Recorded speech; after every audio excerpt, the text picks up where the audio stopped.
The Rebel Capitalist Show. Let's talk about cannabis.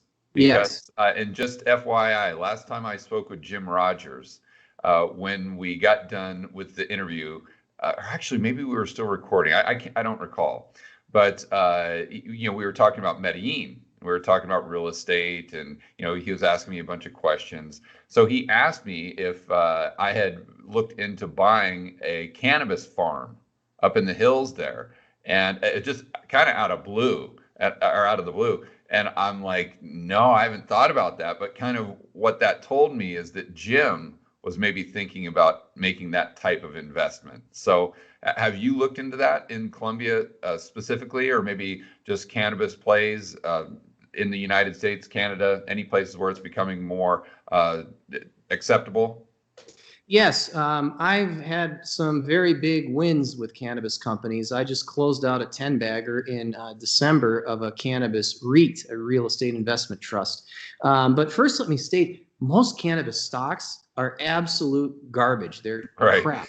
They're total crap. So this is you're walking in a minefield here. So what you got to do is, there's a lot of excitement in this space, and now too, I mean, federal legalization appears to be happening somewhat soon. So there's a lot of excitement in this space. But what you want to do is you want to focus on companies that have competitive advantages. I mean, just throwing some seeds in the ground and growing this stuff, that's not a competitive advantage. Anybody can do that. You want to find some company that has something that other people can't copy.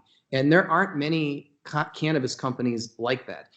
There's a few that I like that have partnerships with large alcohol companies, large tobacco companies that give them access to supply chains and different ways to distribute their products, and they have a big source of capital. Some have intellectual property where they've got patents on certain drugs. Others are investigating what I have been focusing on in my cannabis research are companies that are focusing on, because everybody knows about THC and CBD, but those are just two of 113 or so cannabinoids. These are the compounds, the chemical compounds found in the cannabis plant that actually interact with a system that every mammal has, every human, not just every human, every mammal has an endocannabinoid system, basically receptors all over your body where the chemical compounds in cannabis interact with to produce a different effect. Literally, it's mind-blowing when you can consider we only know just a little bit about THC. We only know just a little bit about CBD.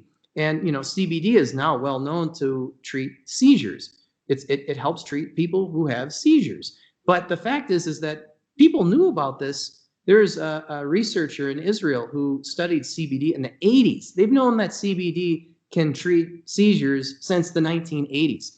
But it's just been restricted in because of this hysteria with the war on some drugs. So there is a lot more medicinal potential in this plant, and I think we're going to find more of it as it's legalized, as it's studied. You're going to find more uses for CBD and THC itself, but then there's 111 other compounds like THC and like CBD. They just exist in trace amounts, very, very small amounts that make it impractical to study without a legal framework to do so. And I think once that legal framework is there, you're going to find a lot of interesting things coming out of this plant. So I focus on those companies that are at the cutting edge of this space and researching these 111 other cannabinoids.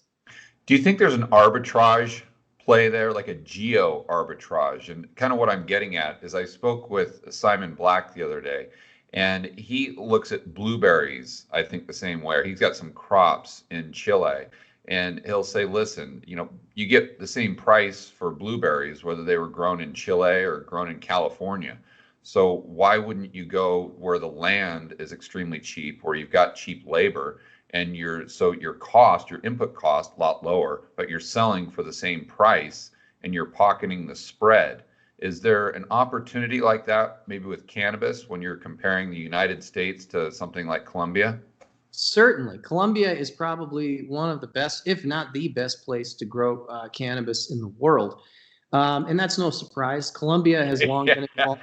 Well, not just that, not because of that, but they've been involved in the flower industry, the non-cannabis flower industry, and one of their other largest exports are flowers. So what is cannabis? It's just a flower of the cannabis plant. So they're geared, and their geography makes it such. They can grow year-round. They have a perfect climate. They have an educated workforce that is familiar with greenhouses, with horticulture, and this kind of stuff. I think it's probably where most people's minds are going right now, Nick. Yeah. They've got a population that's very familiar with growing things. They do. Well, that's in there too. So I don't know. I can't, and it's a very low cost structure. I mean, if you want to grow cannabis in Canada in the wintertime indoors, yeah, your cost structure is going to be much, much higher than it is in Colombia.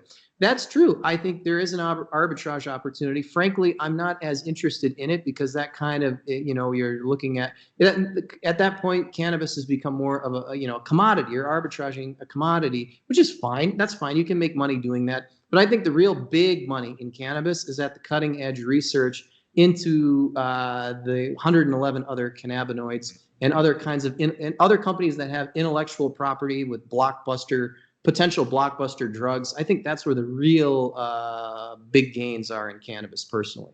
Okay, got it.